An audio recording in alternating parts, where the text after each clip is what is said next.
Evangelical fellowship స్థాపకులు Keith సేష్లెన్ Daniel గారు 62వ సంవత్సరము ఫిబ్రవరి మాసం 8వ తేదీన చేసిన ప్రసంగం.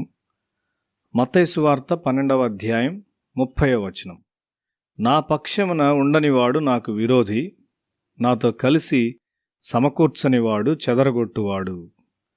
ప్రభువు ఇక్కడ ఒక గొప్ప సత్యాన్ని మాట్లాడుతూ ఉన్నాడు. దేవునితో లేనటువంటి ప్రజలు ఆయన మాట్లాడేదాన్ని గ్రహించలేరు.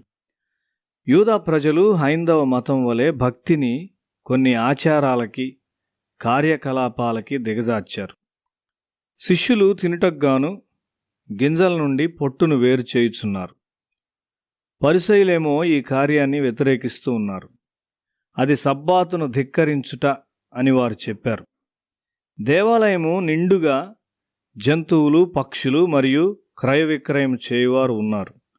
వారు దానిని వ్యతిరేకించలేదు,